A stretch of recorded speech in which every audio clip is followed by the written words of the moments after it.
rugilah kalau kita tidak berdoa, karena kita tidak berdaya dan Allah yang kuasa atas segalanya.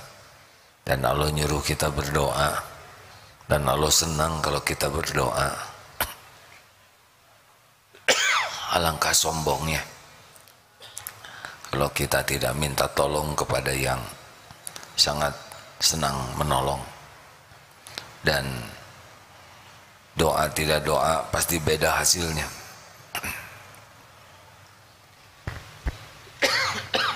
Maaf hadirin.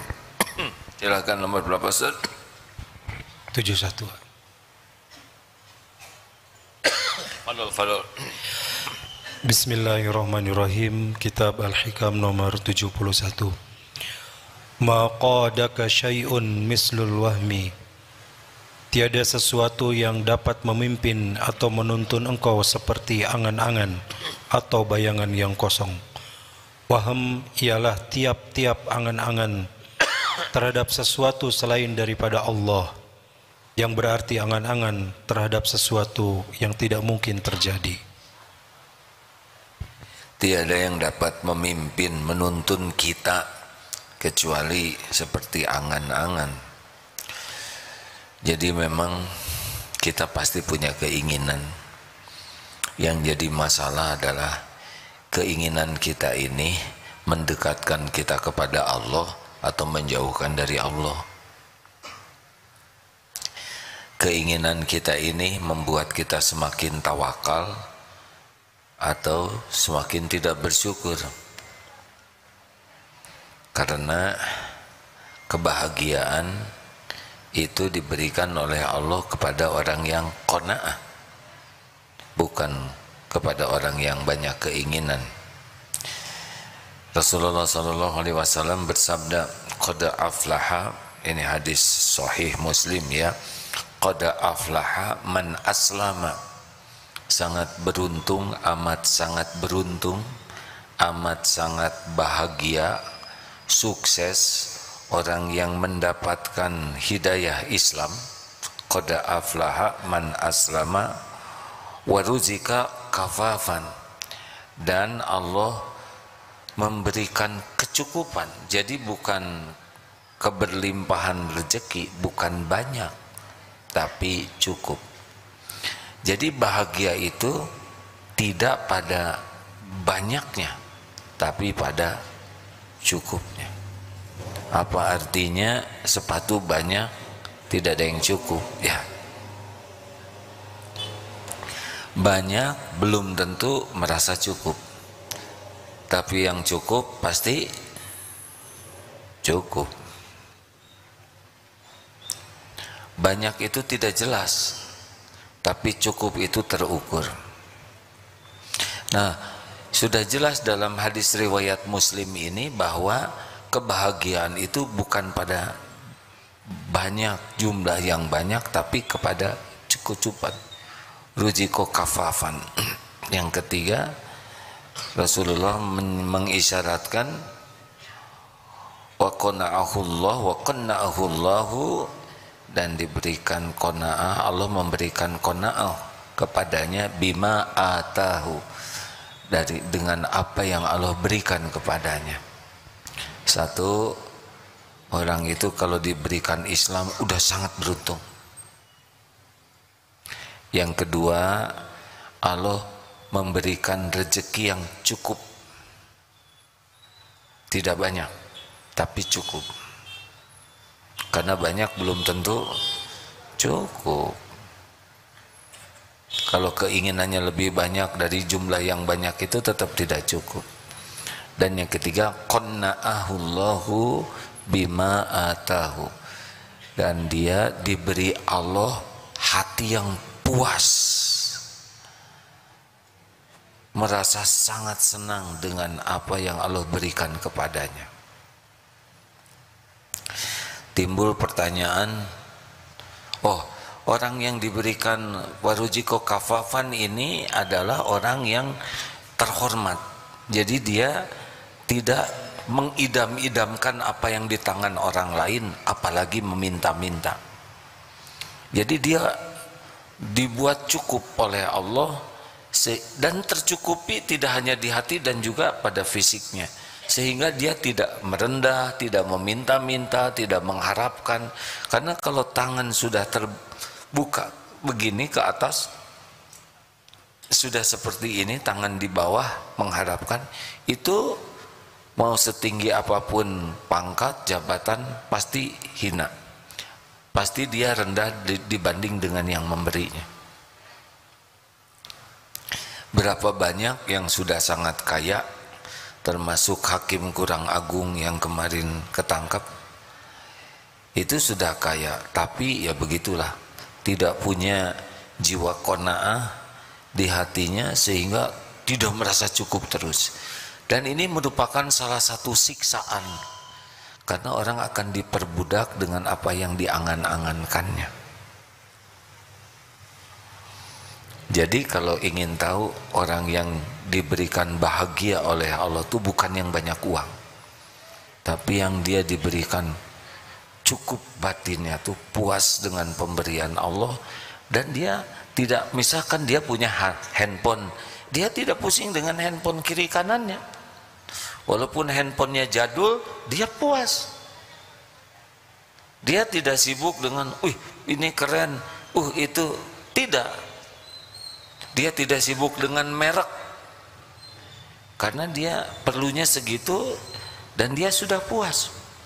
Dulu pernah ada takdir ke Korea, handphone belum seperti sekarang. Diajak ke sebuah pabrik handphone. Nah, diskusi dengan seorang engineer-nya di sana, karena handphonenya itu tidak ada kameranya. Ketika ditanya, kenapa saudara di pabrik handphone pilih handphone tidak punya kamera? Jawabannya sederhana, karena saya pakai handphone untuk saya dengar. Kamera waktu itu masih belum bagus, kamera handphone. Jadi kalau orang sudah sesuai keperluan saja sudah enak. Hati-hati hadirin sekalian, gaji dinaikkan berapapun, kalau tidak punya jiwa qanaah, pasti tidak bahagia, karena nanti dia akan ingin lagi. Sekarang nyicil motor bekas, naik gaji ingin motor baru, naik lagi gaji ingin ganti model baru, terus begitu. Padahal keperluan dia bukan merek motor, bukan cc motor, keperluannya terbatas. Makanya ciri orang yang bekal qanaah tuh sangat bisa membedakan antara perlu dan ingin. Kalau ingin ini nafsu banyaknya, bukan tidak boleh punya keinginan, tapi di sana ada nafsu. Nah, orang yang qanaah itu dia puas dengan, dan Allah cukupi betul keperluannya. Ada yang nanya, wah kalau pelajaran Islam seperti ini, Islam gak maju-maju dong. Saudara, rezeki itu Allah yang ngatur. Bukan karena pintar kita dapat rezeki, bukan karena kerja sangat keras, bukan karena kerja cerdas, kerja berkualitas.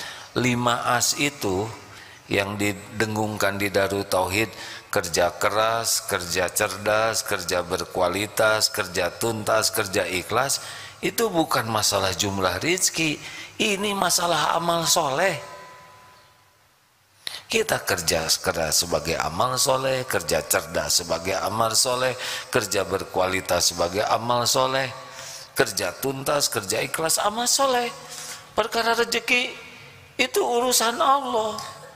Dibukanya kepada siapa saja, kapan bentuknya, jumlahnya, kapan ditahan, kapan diambil, suka-suka Allah saja. Dan itu tidak ada kaitan dengan kepinteran. Banyak yang pinter juga,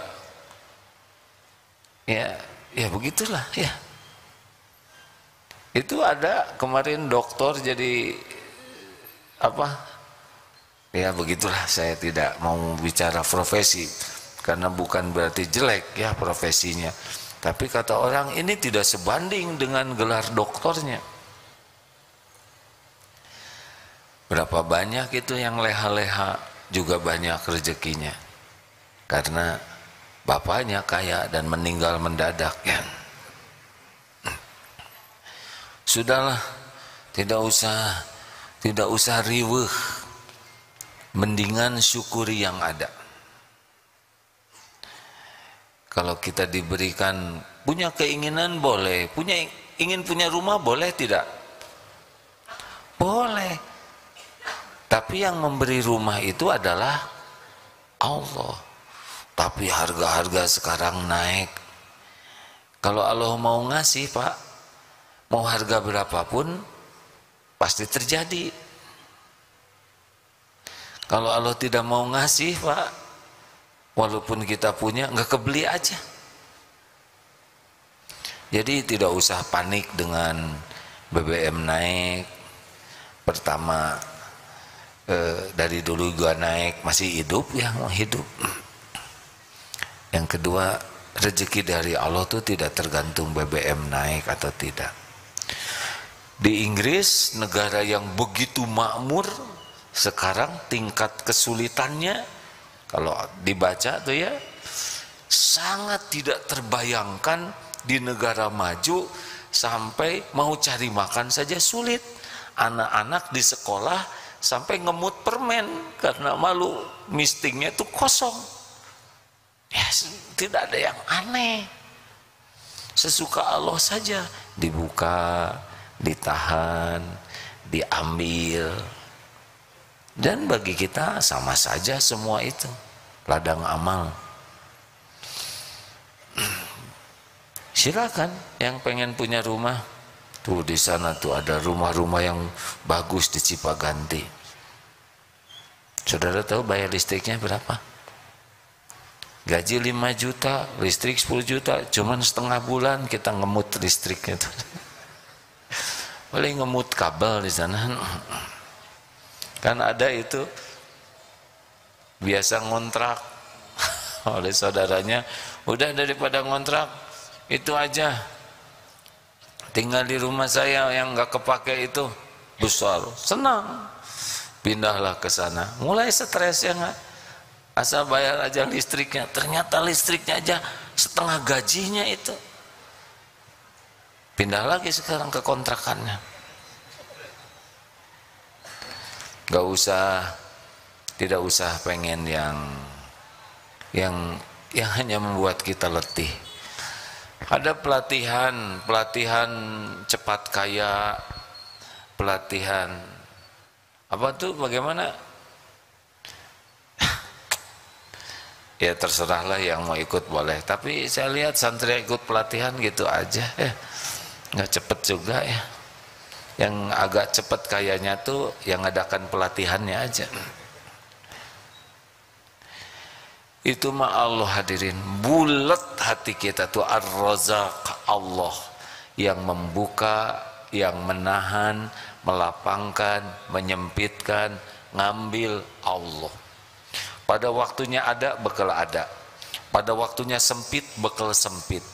Pada waktunya diambil, bekal nggak ada. Gak apa-apa, bagi kita semuanya adalah ladang amal. Diberi kita syukur, ditahan kita sabar, diambil kita ridho, nggak ada ruginya. Nanti gimana? Nanti ada lagi hadirin. Maaf ya, jangan tersinggung. Ini kan wajah yang kurang jelas rezekinya, ya kan? Kalau ngandelin gaji, dari dulu sudah wafat ini ya. Berapa banyak yang tidak punya gaji sama sekali, tidak jelas itu mau makan apa besok, tidak, dan tetap hidup. Maaf, semoga Kang Dud dan Isoh tidak kecil hati. Teh Isoh 46 tahun berbaring, Ndud berbaring 42 tahun. Maaf kalau kurang akurat, gak bisa kemana-mana. Tetap saja rezekinya yang datang. Betul? Jadi Sudahlah, kalau punya ingin, pertama tanya, ini keinginan saya ini disukai Allah atau tidak.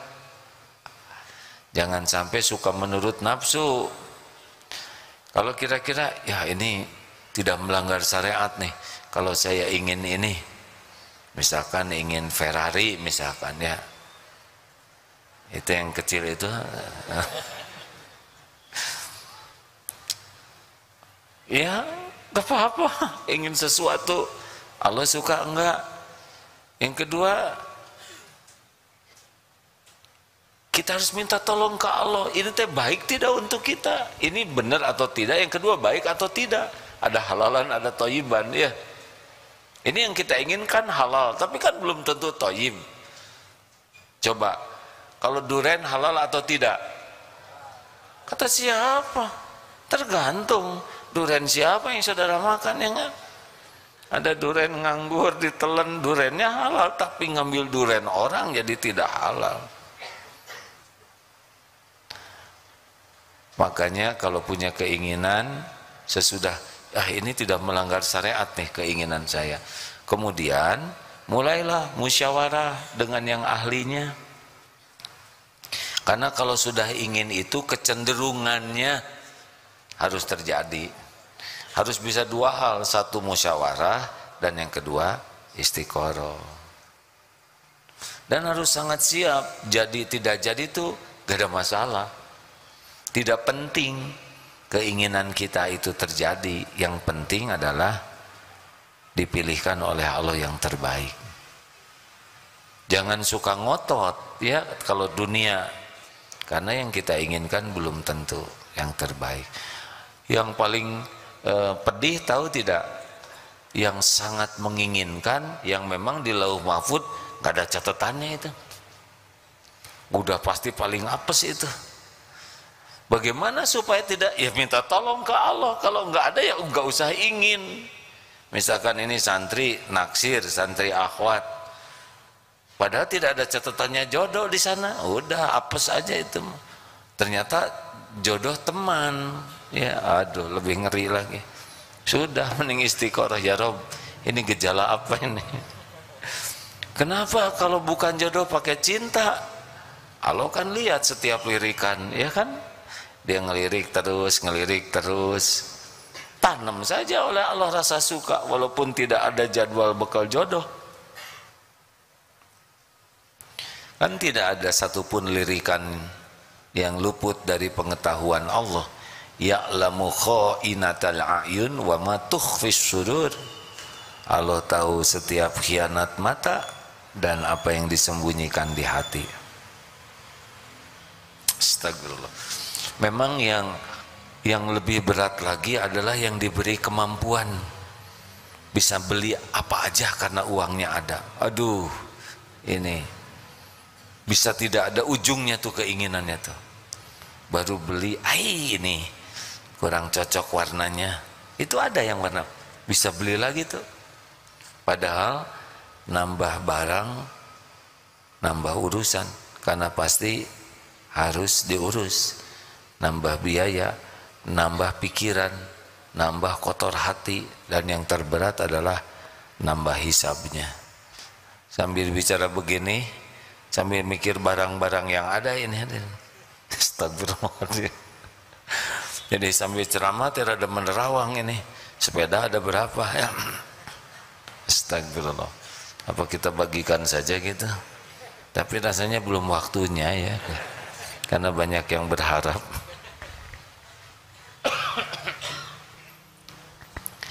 Nah, alhamdulillah, terima kasih.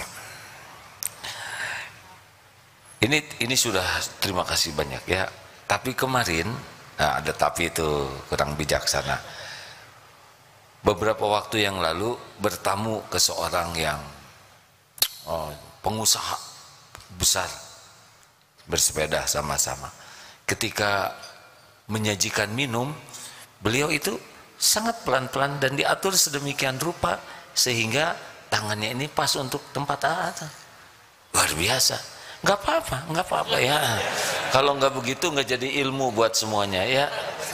Jadi beliau nyimpennya itu simpen, tapi beliau belokkan segini sampai kira-kira tangan ini ngepas ke sini. Pada waktu mau keluar, kan ada helm sepeda, mau saya ambil, oh jangan, beliau bawakan helm itu. Sederhana memang ya, simple.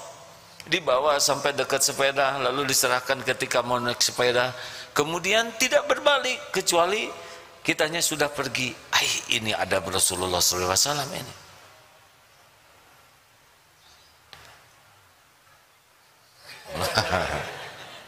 Alhamdulillah.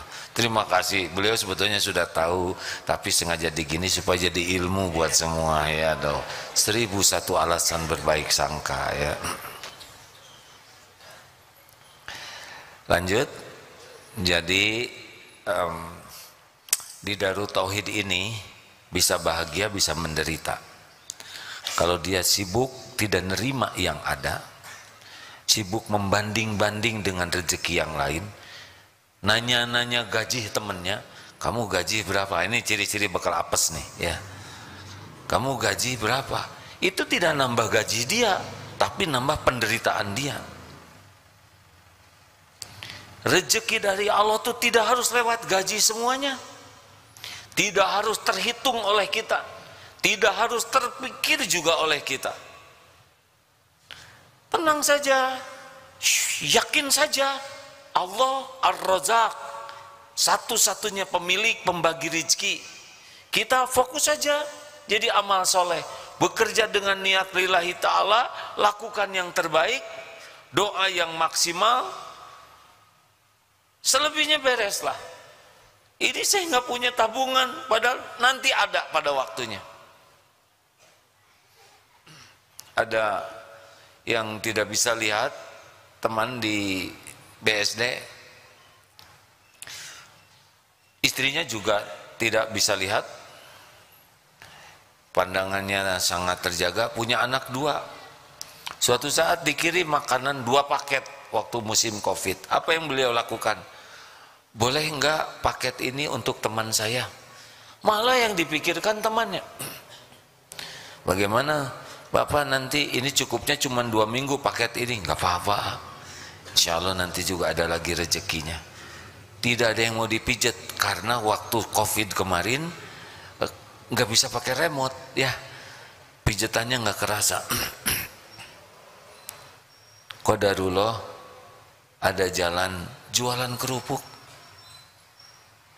Orang lihat, aduh ini yang nggak bisa lihat tunanetra jualan kerupuk, belinya tuh nggak satu-satu, dihitung-hitung lebih banyak dari hasil mijet.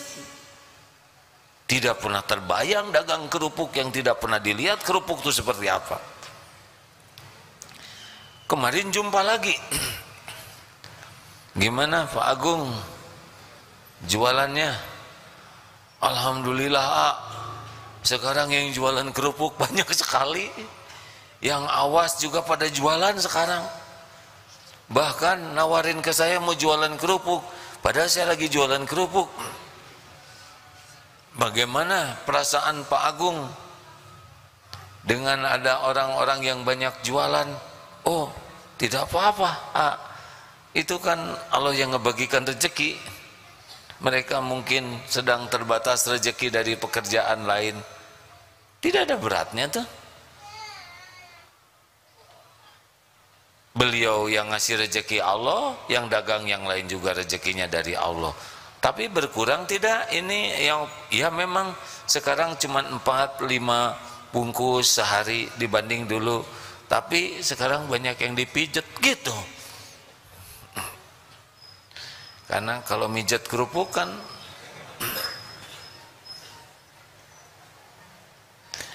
ada. Lalu anaknya bagaimana nih Pak? Sekolah, jangankan buat sekolah, untuk ngontrak saja kan harus pindah, tidak ada uangnya. Qadarullah, DKM masjid ngumpulkan dana cukup untuk menyewa kontrakannya.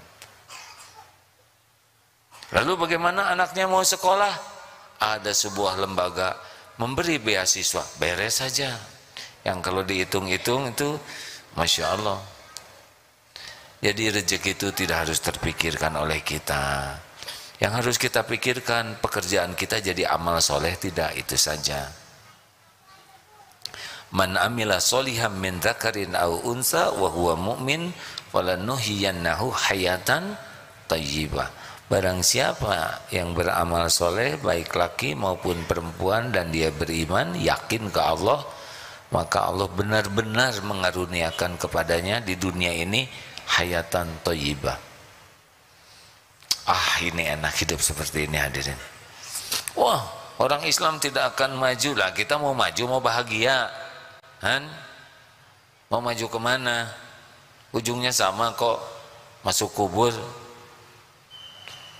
Tuh, dengar sebuah ceramah di Dubai, ada orang yang sangat kaya, mobil dengan segala macam merek yang kalau ditumpangnya cuma satu saja ya.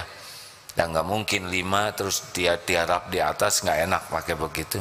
Pesawat jet pribadi, rumah bagai istana. Lalu foto yang satunya lagi adalah kuburannya. Kuburannya hanya tanah seonggok batu saja. Dibawa kemana?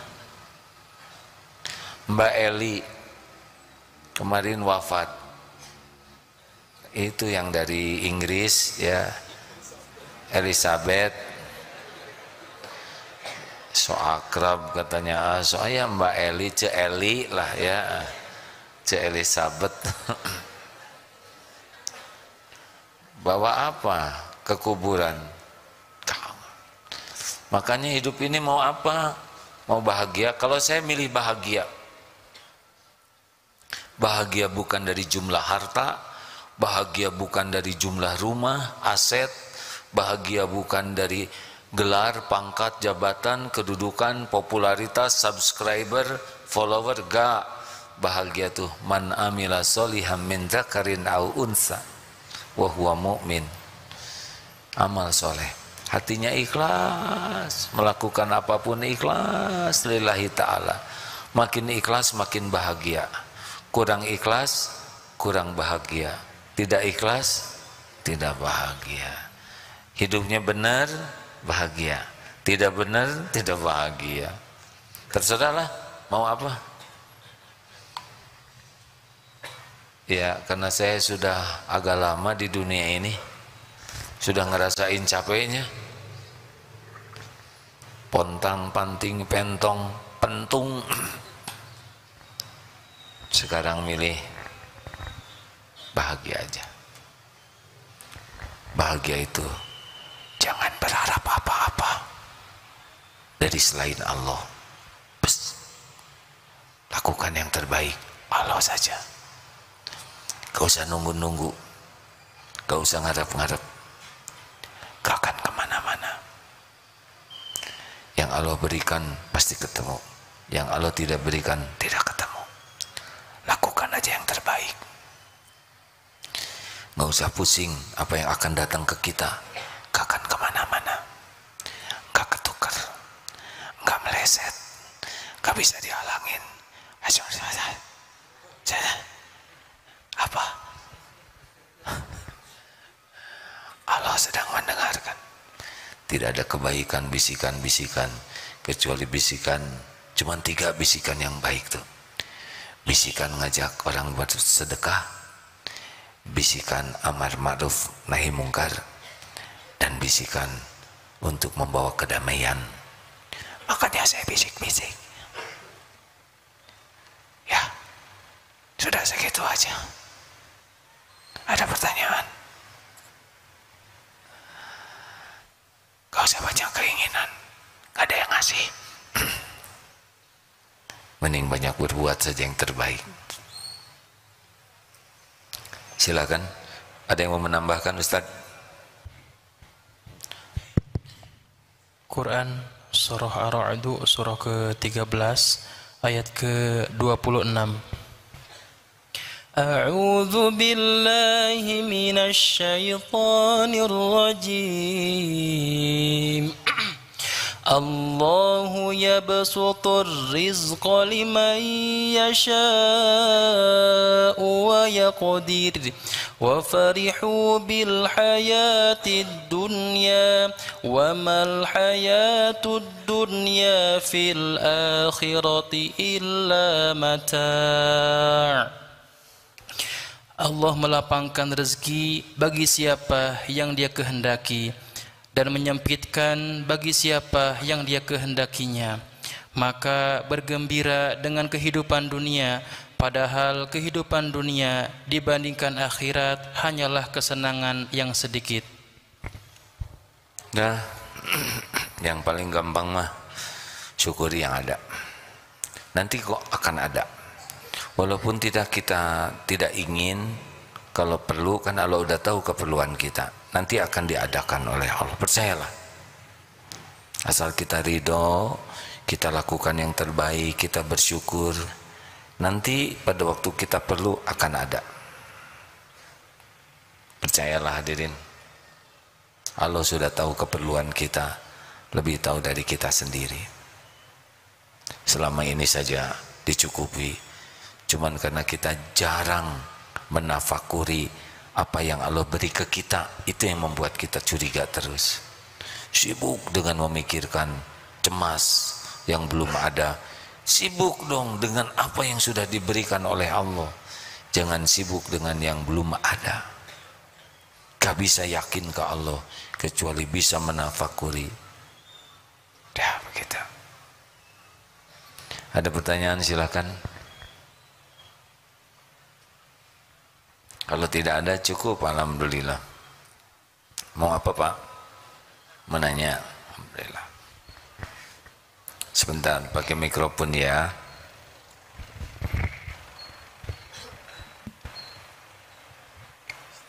Bismillahirrahmanirrahim. Assalamualaikum warahmatullahi wabarakatuh. Izin bertanya terkait berdoa. Jadi mohon berkenan juga memberikan teknik-teknik dalam berdoa gitu. Teknik? Ya. Bagaimana tekniknya? Ini bukan masalah STM, sekolah teknik. Doa itu adab mungkin. Oh, ya adab Pak. Syukron, terima kasih. Apa pertanyaannya? Yang tadi ya, jadi doa, teknik berdoa. Ya. Begini nih ya. Pas baru aja sebelum ini lihat Habib teknik menjatuhkan lawan. Jadi doa itu adalah yang paling pertama dan utama, tidak boleh lalai hatinya. Karena Allah itu tidak mengabulkan orang yang hatinya ghafilin, lalai. Itu syaratnya. Yang pertama, berarti harus yakin. Ana indadzanni abdi bi, aku sesuai prasangka hambaku. Karena yang dilihat Allah tuh sebelum mulut, sebelum tangan, hati dulu. Innallaha la yanzuru ila suwarikum wa amwalikum walakin yanzuru ila qulubikum wa amalikum. Banyak yang doa astagfirullahaladzim, ampuni ya Allah, amin amin amin, amin ya Allah, amin amin. Aku pakai aan begitu. Husnuzon kepada Allah. Dan yang sangat penting lagi adalah positioning hati kita nih. Yang terpenting dari sebuah doa, kita tuh harus merasa kita tuh hamba. Hamba itu kita tidak punya apa-apa. Allah yang punya segala-gala. Satu tuh. Dua, hamba itu tidak ada daya, tidak ada kekuatan. Allah yang maha kuasa. Tiga, kita tidak tahu apa-apa. Allah yang maha tahu segalanya. Empat, kita berlumur dosa, hina, dina. Allah yang maha suci dan yang maha kuasa mengampuni kita. Harus ngaku dulu tuh positioning hamba. Jangan, ya Allah gimana ya, udah waktunya ditolong nih saya, udah jadi selevel itu. Ya Rob, Teman-teman saya udah pada nikah, masa saya belum? Jangan gitu ah. Itu kan jadi selevel hadirin. Atau seperti yang gimana? Gak boleh. Habis kita tuh di bawah. Kita harus merasa posisi kita tuh bagai telur di ujung tanduk, kerbaunya Kaligata. Jadi benar-benar tidak ada lagi yang bisa nolong selain Allah.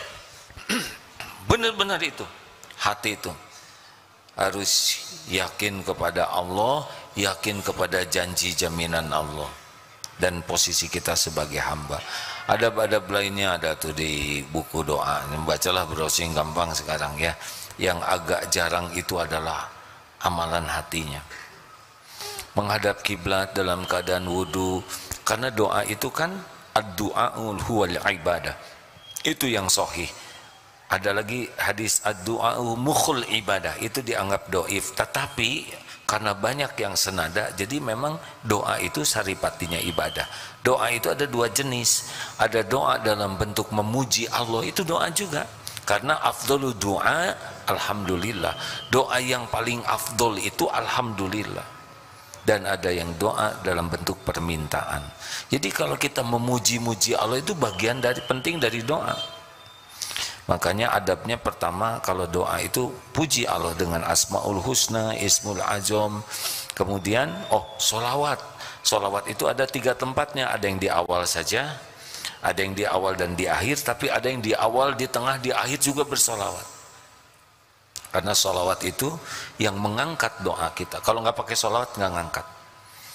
Kemudian ya memuji Allah, minta ampun dulu, karena ini penting gerbangnya. Kita lihat coba bagaimana doa Nabi Yunus ya, yang melepaskan dari kesulitan. La ilaha illa anta, tauhid dulu. Tiada ilah yang berhak disembah selain Engkau ya Allah. Padahal beliau sulit sekali itu.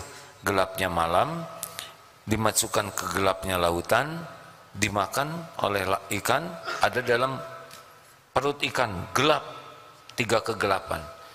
Yang kedua, subhanaka, husnuzon ke Allah. Maha suci Engkau, tidak ada yang salah dari perbuatan Allah. Walaupun kenyataannya beliau ditelan ikan, nggak ada suudzon sama sekali. Ini pasti tindakan Allah yang benar.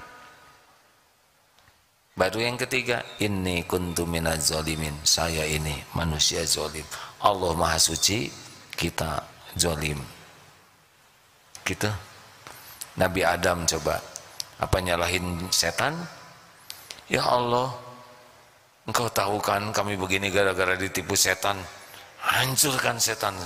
Enggak. Ini lagi Hawa pakai ikut-ikutan pengen. Enggak. Rabbana zolamna, ngaku zolim. Banyak sedekah kalau ingin diijabah. Kenapa? Karena nanti doa yang disedekahin itu ngebantu sekali. Dan sedekah tuh agak nendang lah gitu ya. Kalau sedekah 2.000, misalkan ada peminta-minta atau siapa tuh yang nyapu di jalan, "Ang 2.000, tadi 50.000, mana yang 2.000?" Jadi tekor doanya, jelebet aja yang kita tuh, aduh, yang ya Allah. Nah, ketika menengadahkan tangan, boleh jadi itu ditolong. Ya, ibu-ibu ada pertanyaan? Ini ada tamu dari mana? Tidak ada? Nggak ada? Alhamdulillah. Terima kasih. Tidak ada lagi pertanyaan? Silakan.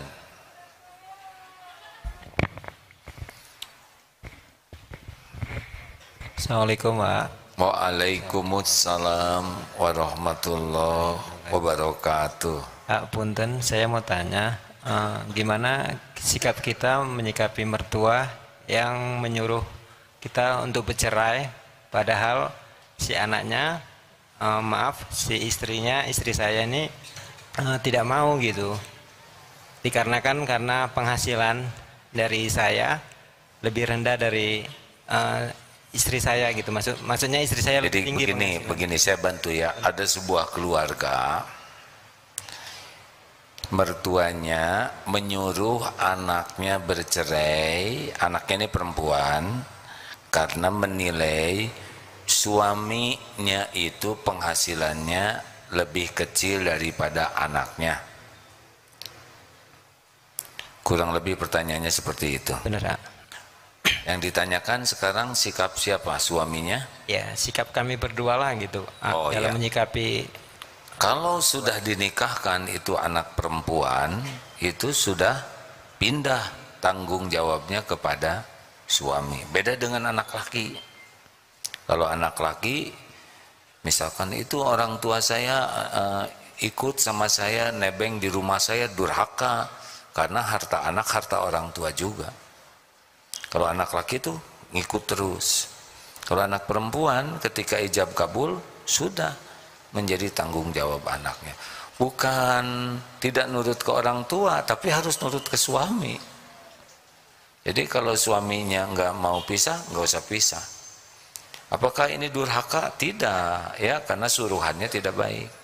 Apalagi kalau alasannya hanya masalah gaji. Itu mah nggak boleh jadi alat ukur. Nah, jangan pisah, tapi tetap bersikap baik. Dan keinginan seperti ini tidak akan selamanya begitu. Makanya tobat, banyak minta ampun, evaluasi diri, perbaiki diri. Tidak akan selamanya, nanti dibulak-balik oleh Allah. Ya, siapa tahu nanti mertua ini yang ngasih tambahan gaji, ya itu ngarang ya.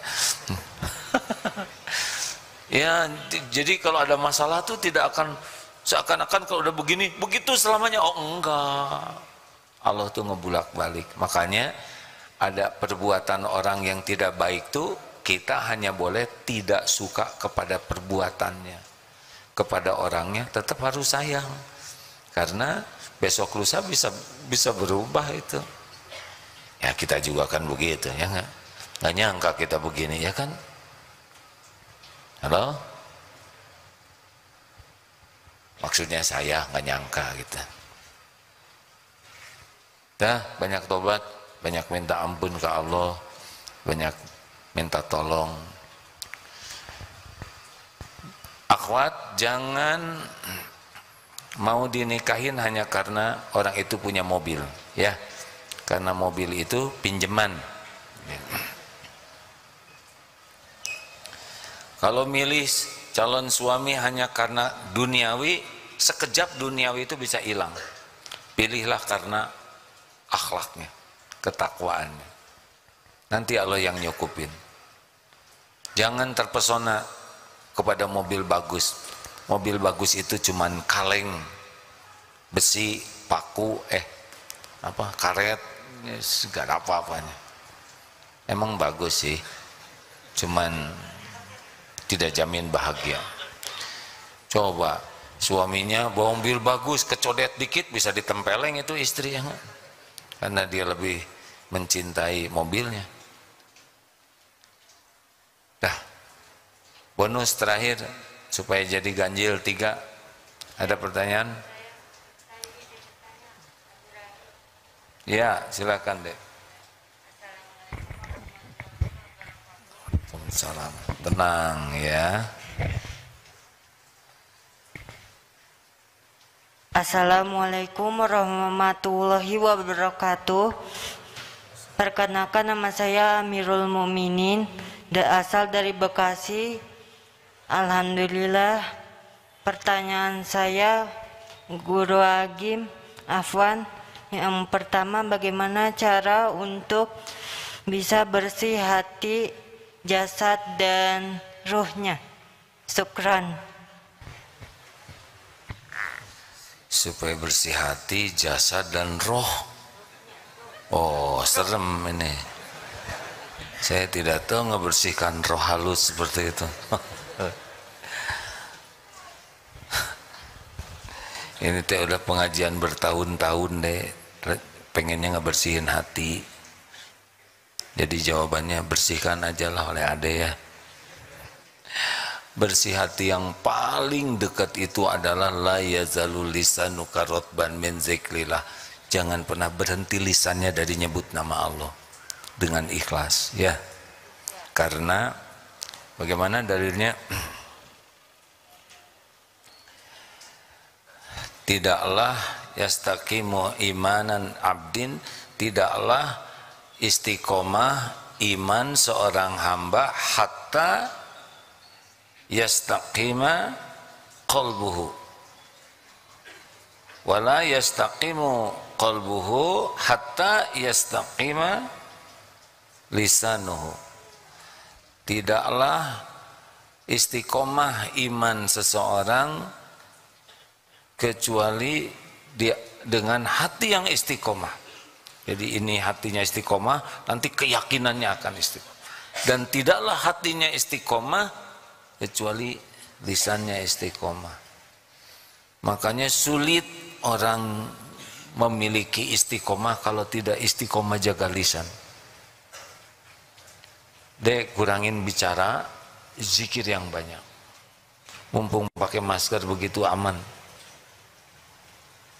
Udah itu aja. Siap, Guru Agim, syukran. Terima kasih banyak. Ini santri apa ini? KPI. STI. Itu warna apa warnanya? Itu apa sih warnanya? Hah? Ungu. Saudara maaf kalau saya nanya bukan main-main, saya nggak ngerti sebagian warna ya. Tapi saya lihat ini warnanya apa, Adek? Hitam. Rambutnya deng saya lihat.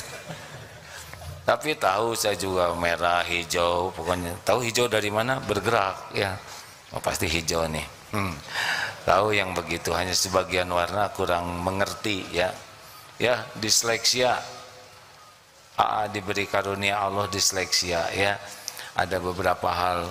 Kalau ada yang disleksia tidak tahu kiri kanan, bayangin kan lupa nggak tahu kiri kanan. Ada yang tidak nulis, saya termasuk yang tidak menulis, jadi tulisannya jelek, tidak bisa banyak, begitulah. Ya nggak apa-apa, sesuka Allah saja yang menciptakan. Ya,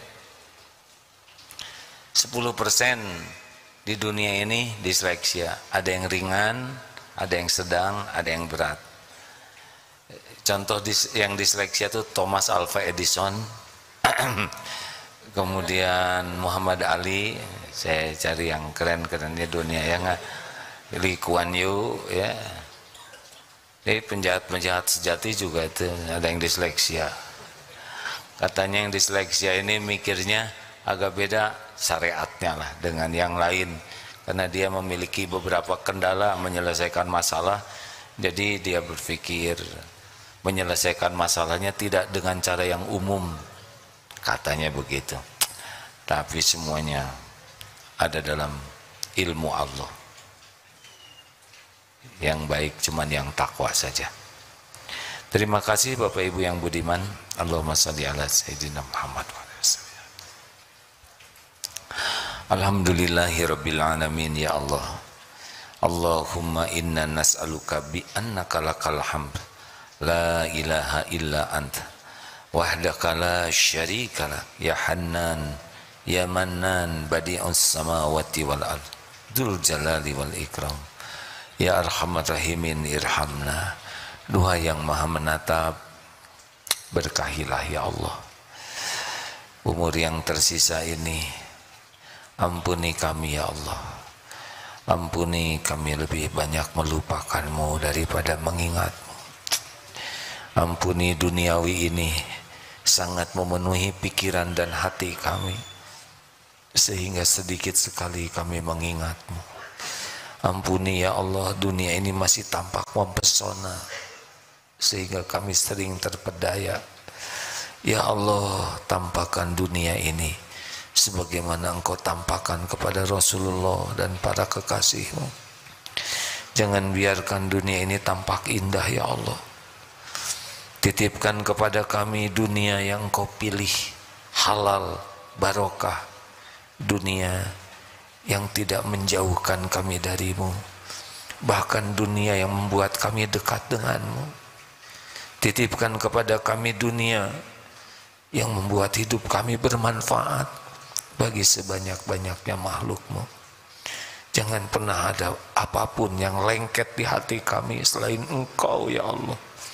Allahumma inna na'udzubika min an nusyrika bika syai'an na'lamu wa nastaghfiruka lima la na'lamu. Kami berlindung kepadamu ya Allah dari menyekutukan Engkau dengan apa-apa yang kami tahu, dan kami mohon ampun darimu dari apa-apa yang kami tidak tahu.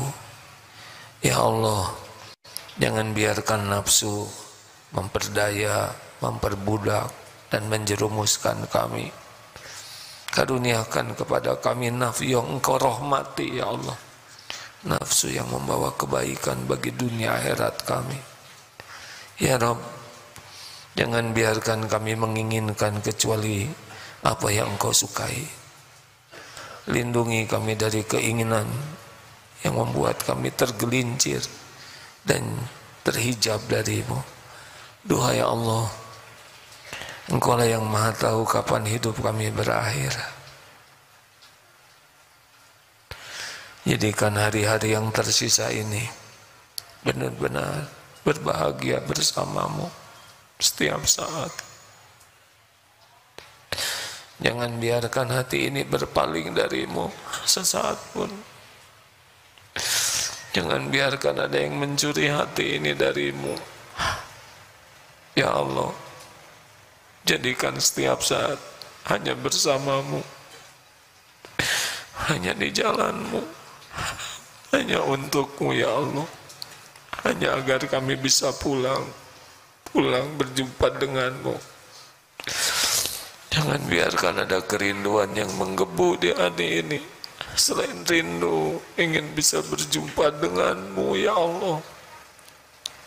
Sehina, sebusuk, sekotor apapun diri kami, Engkaulah yang kuasa mengampuni, menyelamatkan kami. Allahumma inna nas'aluka ridhaka wal jannah wa na'udzubika min sakhatika wan nar.